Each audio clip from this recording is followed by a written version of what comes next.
सिर्फ किस्मत के भरोसे नहीं मिलती है सफलता, हुनर को हर दिन मेहनत से चमकाना भी पड़ता है। ये पंक्तियां सदी के महानायक अमिताभ बच्चन पर एकदम सटीक बैठती है। अमिताभ बच्चन की गिनती अब बॉलीवुड के सफल और दिग्गज अभिनेताओं में होती है, लेकिन उनकी इस सफलता के पीछे छुपा हुआ है ढेर सारा संघर्ष। अमिताभ ने फिल्म इंडस्ट्री में आने से पहले जितना संघर्ष किया, उससे कहीं ज्यादा संघर्ष उन्होंने फिल्मों में एंट्री के बाद किया है। लेकिन कहते हैं समय परिवर्तित जरूर होता है, ऐसा ही हुआ अमिताभ बच्चन के साथ भी।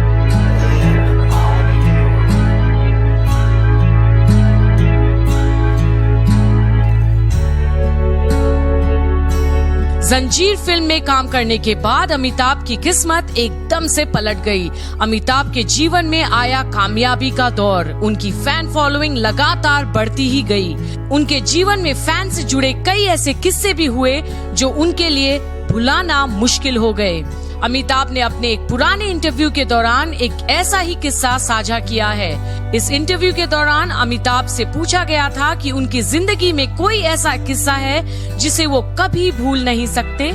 इस सवाल के जवाब में अमिताभ ने कहा, जी हाँ, बहुत से ऐसे किस्से हैं। आगे अमिताभ ने उस पल को साझा करते हुए बताया, मेरे साथ कई चीजें ऐसी हुई जो अपने निशान मेरी याददाश्त पर छोड़ गयी।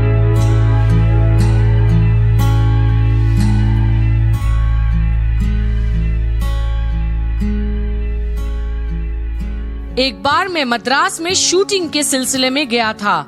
मेरे वहाँ पहुँचने के कुछ दिन बाद एक साहब मुझे होटल में मिले। बोले, मैं आपसे 2 मिनट बात करना चाहता हूँ। मैंने थोड़ा वक्त निकालकर उनको दिया।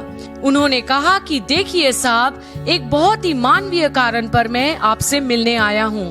अमिताभ ने आगे बताया, एक बच्ची है, वो अस्पताल में है और बीमार है। मैं चाहता हूँ कि आप उसे 2 मिनट के लिए अस्पताल में मिल आएं, क्योंकि वो आपकी बहुत बड़ी फैन है और आपसे मिलने की ख्वाहिश रखती है।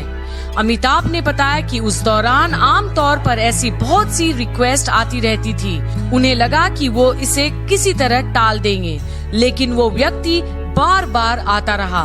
तब मैंने सोचा कि चलो मैं मिल लेता हूँ, और एक सुबह मैं उनके साथ मद्रास के एक अस्पताल गया और मुझे वहाँ पता चला कि वो बच्ची जो है, दरअसल उसके स्पाइन में कुछ तकलीफ थी और एक अजीब किस्म की बीमारी थी, शायद कैंसर के नजदीक ही थी।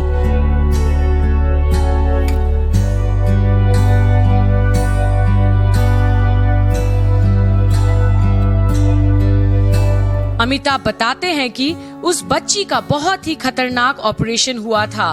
वो इसलिए मुझे बुला रही थी क्योंकि वो खुद चलकर नहीं आ सकती थी।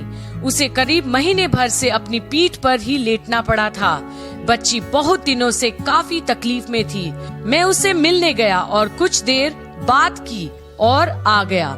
अगले दिन मुझे डॉक्टर्स का फोन आया। उन्होंने कहा कि आपने जो किया उसकी वजह से उस लड़की की उसकी हेल्थ में इतना सुधार हुआ है जिसके लिए हम महीनों से कोशिश कर रहे थे। और ये सुनकर मुझे बहुत खुशी हुई। मुझे लगा कि मैं चंद दिन पहले चला जाता तो शायद उसकी तरक्की और जल्दी हो जाती।